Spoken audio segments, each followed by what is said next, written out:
This will be for the con exercise, average rate of change of polynomials. So by rate of change, they basically mean the slope. And if you remember, the formula for the slope is change in y divided by change in x. Okay, this triangle is just a Greek letter delta, and it just represents change in. So if we were to write out the formula for change in y over change in x, if you recall, for a line, it's basically y2 minus y1 divided by x2 minus x1.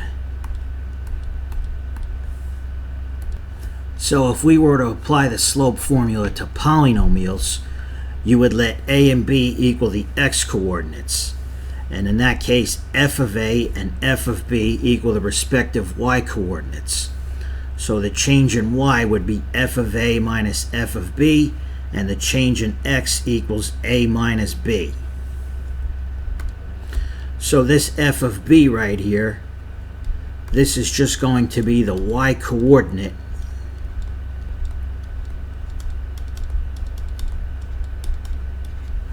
at x equals b.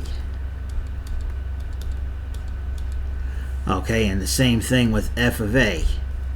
That's just a y coordinate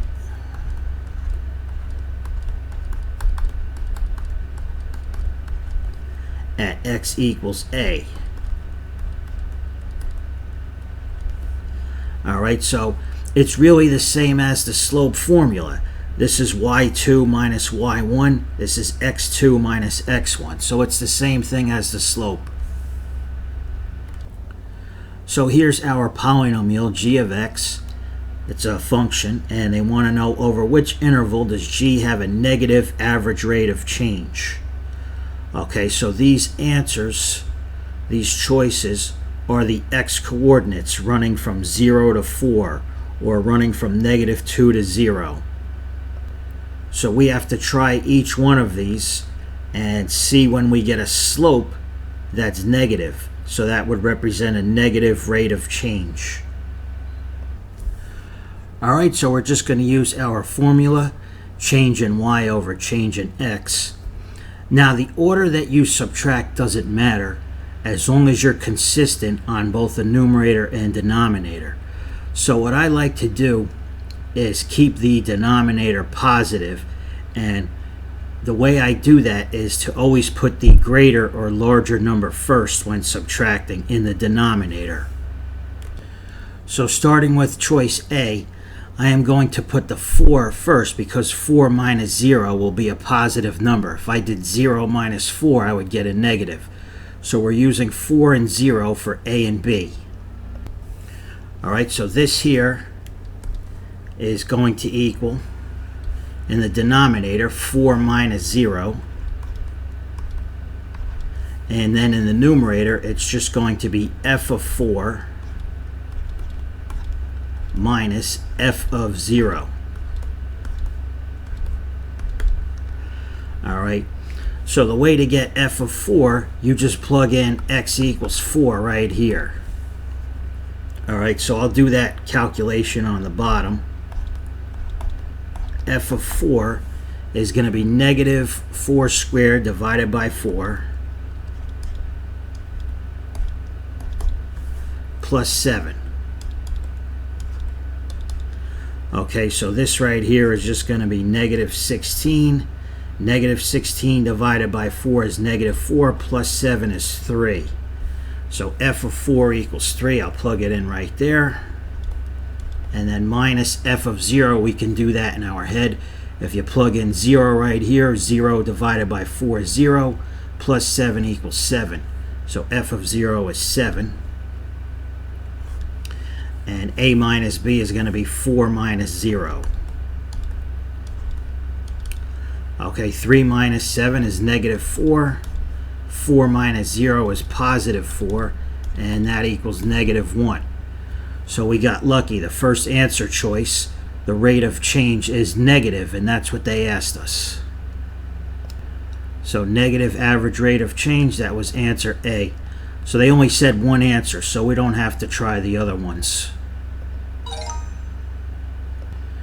Okay, what is the average rate of change of f over the interval -1 to +1? All right, so once again, these are the terms for a and b. All right, so once again, we're going to use our formula for slope, basically change in y, f of a minus f of b divided by a minus b. Okay, these represent the x coordinates. I want to keep the denominator positive, so the larger number is going to go first. So these are the x values.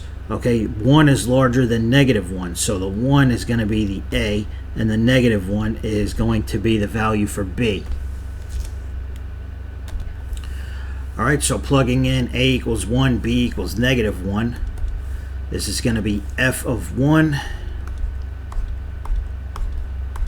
minus f of -1 divided by 1 minus -1. Okay, f of 1, we can do that in our head. If we plug in 1, 1 squared is just 1. Plug in 1 right here, minus 1. 1 minus 1 is 0, minus 1 is -1. So this is -1 minus, and now we're plugging in -1. -1 squared is +1. And then if we do minus -1, that's going to be a +1 minus 1. 1 plus 1 is 2, minus 1 is +1. So this right here is +1. And in the denominator, the two negatives make it positive. 1 plus 1 is 2. So we have -2 in the numerator divided by 2, and that just equals -1. Final answer. So just click in the box and type -1. All right, one more. Over which interval does h have a negative average rate of change? So once again, we're looking for a negative slope, and here's the range for the values of t. So this is the same as if this were an x. All right, same formula as always, change in y over change in x. We want to keep the denominator positive, use the greater number for the value of a. So from the first interval, I know that 0 is greater than -2. So I'm going to use a equals 0 and b equals -2. Since a equals 0, f of a is going to be f of 0 minus f of b, so that's f of -2, and divided by 0 minus -2. All right, f of 0, if we put a 0 in here, 0 plus 3 is 3, squared equals 9, plus 5 is 14. So this right here is 14. And then -2, if we put a -2 plus 3, that's 1. Squared, that's 1. Plus 5, 1 plus 5 is 6. So this right here is 6. We have 14 minus 6. And the two negatives in the denominator make it positive. 0 plus 2 is 2. 14 minus 6 is 8. Divided by 2 equals 4. That is positive. We're looking for a negative slope, so it's not going to be answer A. All right, next up we have -3 and -4. -3 is the greater number, so I'm going to use -3 for A. And I'm going to use -4 for B.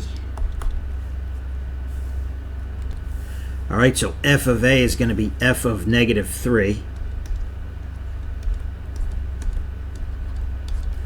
minus f of B, that's going to be minus f of -4.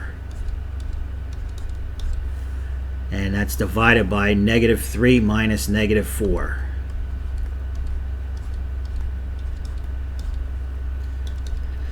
Okay, plugging in -3, -3 plus 3 is 0, squared that's 0, plus 5 is 5. So this right here is 5, minus, plug in negative 4. Negative 4 plus 3 is negative 1.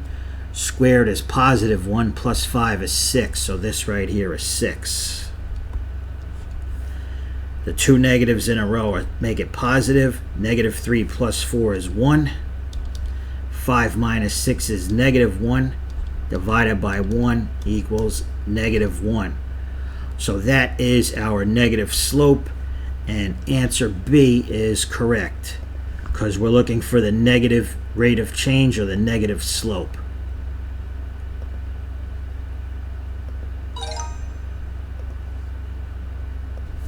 So these are all basically the same. All right, just real quick, if you want to do the average rate of change for this interval, it's the same formula every time.